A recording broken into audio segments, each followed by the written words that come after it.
I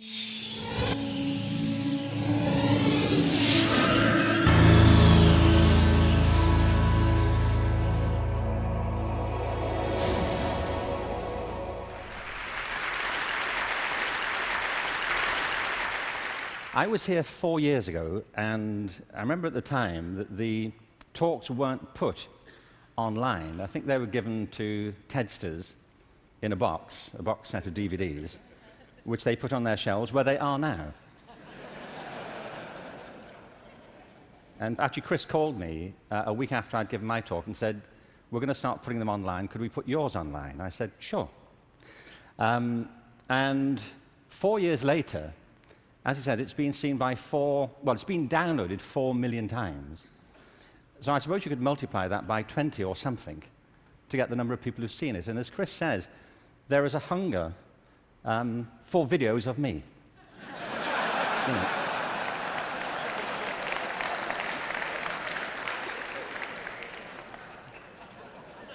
Don't you feel?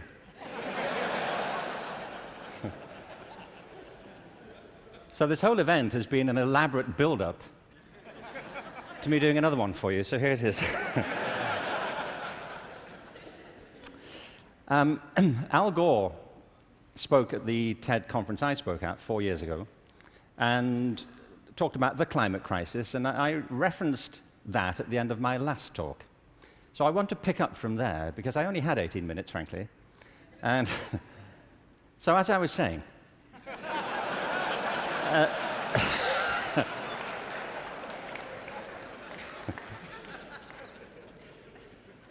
you see, he's right. I mean, there is a major climate crisis, obviously, and I think if people don't believe it, they should get out more.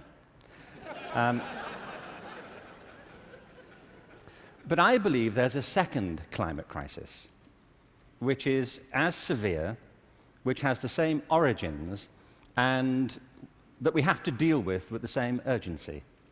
And I mean by this, and you may say, by the way, look, I'm good. You know, I have one climate crisis. I don't really need a second one.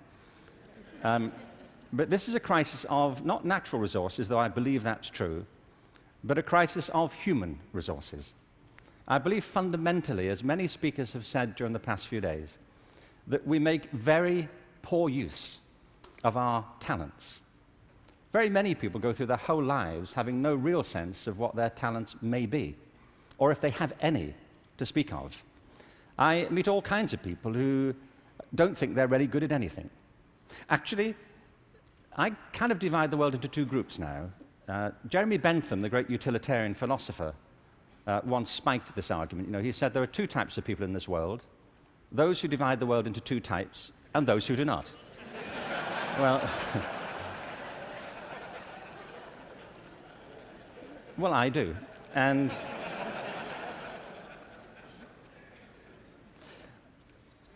I meet all kinds of people who don't enjoy what they do. They simply go through their lives getting on with it.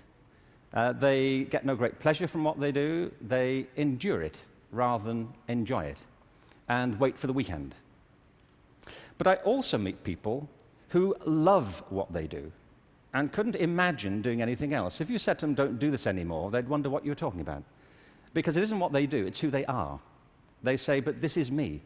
You know, it would be foolish for me to abandon this because it speaks to my most authentic self." And it's not true of enough people. In fact, on the contrary, I think it's still true of a minority of people. And I think there are many possible explanations for it, and high among them is education. Because education, in a way, dislocates very many people from their natural talents. And human resources are like natural resources. They're often buried deep. You have to go looking for them. They're not just lying around on the surface. You have to create the circumstances where they show themselves. And you might imagine education would be the way that happens, but too often it's not. Every education system in the world is being reformed at the moment, and it's not enough. Reform is no use anymore, because that's simply improving a broken model. What we need, and the word's been used many times during the course of the past few days, is not evolution, but a revolution in education. This has to be transformed into something else.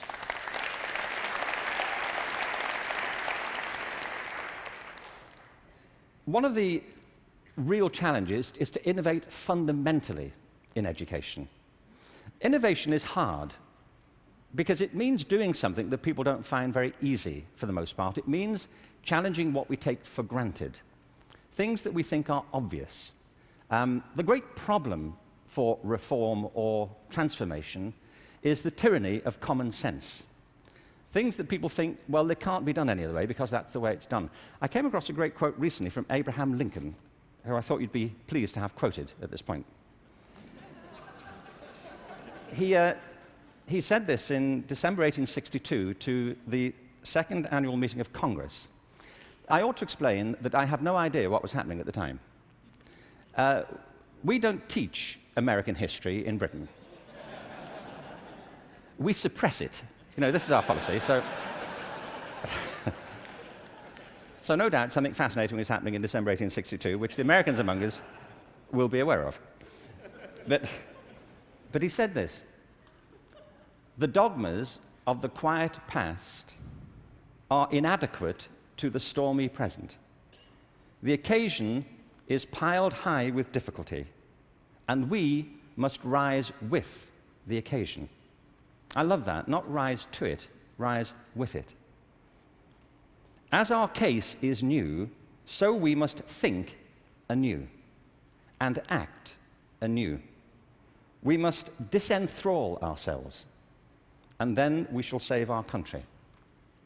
I love that word, disenthrall. You know what he means? That there are ideas that all of us are enthralled to, which we simply take for granted as the natural order of things, the way things are.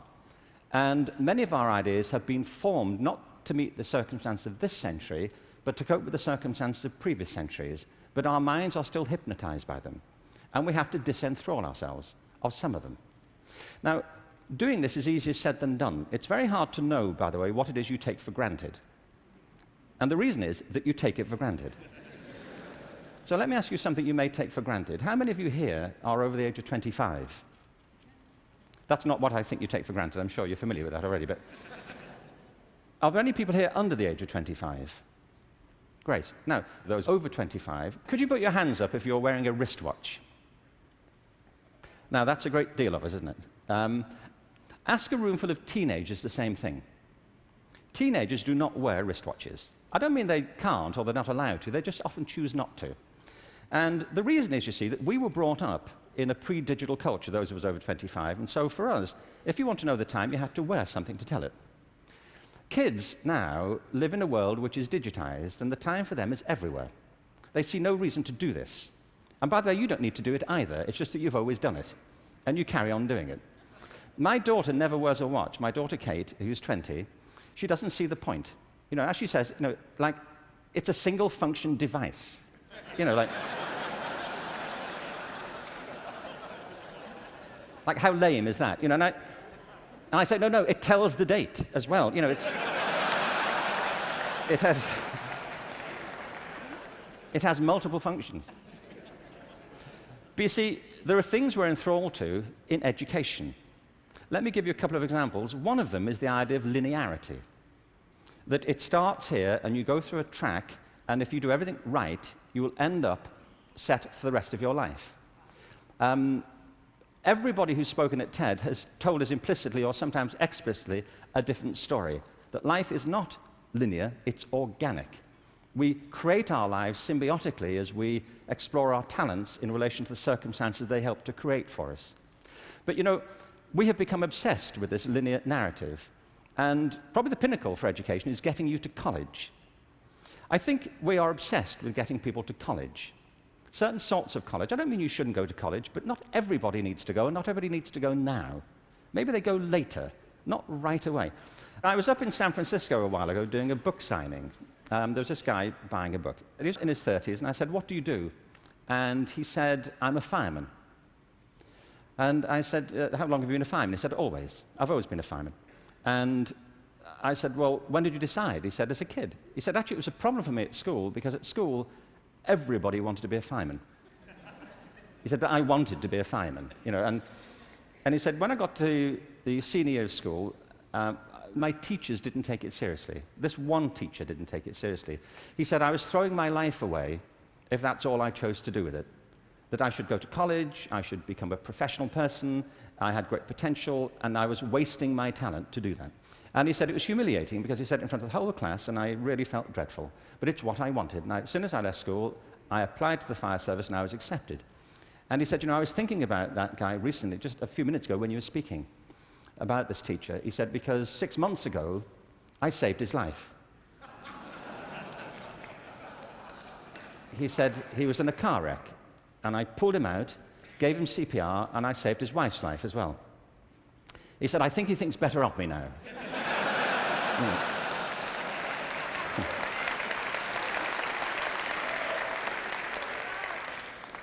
You know what I mean? Human communities depend upon a diversity of talent, not a singular conception of ability. And at the heart of our challenges, at the heart of the challenge is to reconstitute our sense of ability and of intelligence. This linearity thing is a problem. When I arrived in LA about 9 years ago, I came across a policy statement, very well intentioned, which said college begins in kindergarten. No, it doesn't. It doesn't. If we had time, I could go into this, but we don't. Kindergarten begins in kindergarten. A friend of mine once said, you know, a 3-year-old is not half a 6-year-old.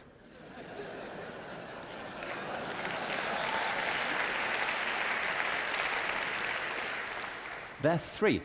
But as we just heard in this last session, there's such competition now to get into kindergarten, to get to the right kindergarten, that people are being interviewed for it at 3. Kids sitting in front of unimpressed panels, you know, with their resumes. Flicking through it, saying, what, this is it?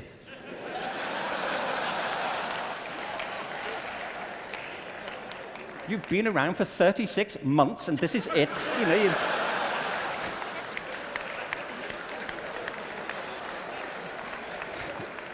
you've achieved nothing. I mean, spent the first 6 months breastfeeding, what I can say. I mean,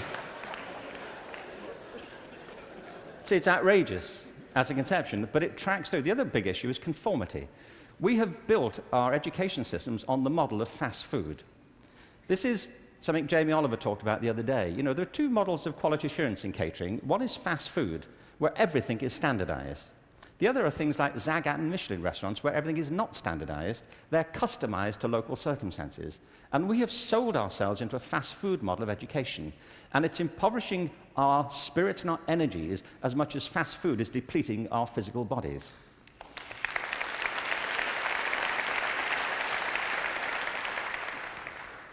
I think we have to recognize a couple of things here. One is that human talent is tremendously diverse. People have very different aptitudes. I worked out recently that I was given a guitar as a kid at about the same time that Eric Clapton got his first guitar. You know, it worked out for Eric, that's all I'm saying. You know, in a way, it did not for me. I could not get this thing to work, you know. No matter how often and how hard I blew into it, you know, it just wouldn't work. But it's not only about that, it's about passion.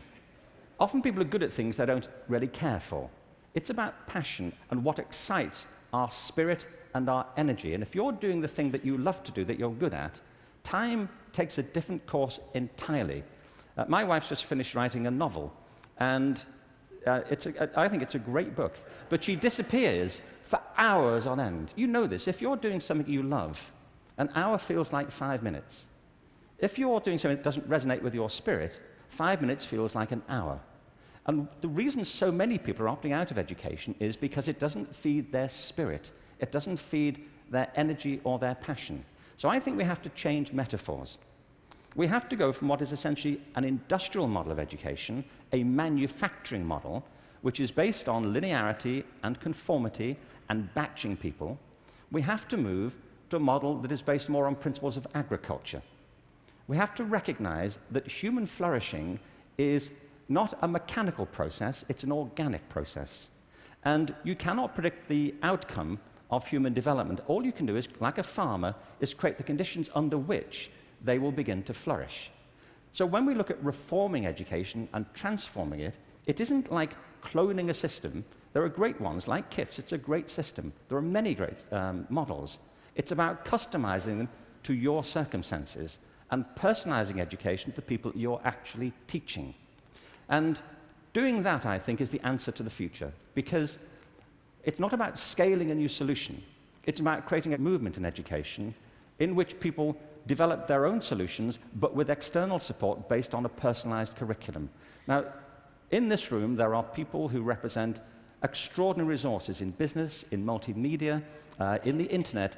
These technologies, combined with extraordinary talents of teachers, provide an opportunity to revolutionize education. And I urge you to get involved in it, because it's vital not just to ourselves, but to the future of our children. But we have to change from the industrial model to an agricultural model where each school can be flourishing tomorrow. That's where children experience life, or at home if that's where they choose to be educated with their families or their friends. There's been a lot of talk about dreams over the course of this few days. And I wanted just to, very quickly, I was very struck by Natalie Merchant's songs last night, recovering old poems. I wanted to read you a quick, very short poem from W.B. Yeats, who some of you may know.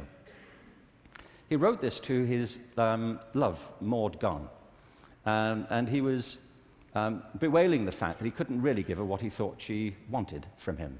And he says, "I've got something else, but it may not be for you." He says this: "Had I the heavens embroidered cloths, enwrought with gold and silver light, of blue and the dim and the dark cloths, of night and light and the half-light, I would spread the cloths under your feet.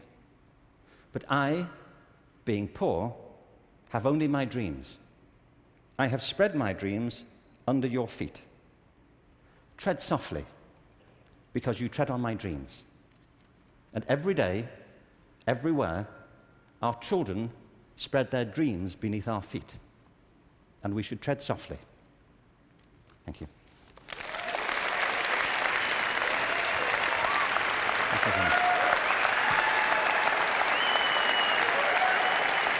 Thank you very much.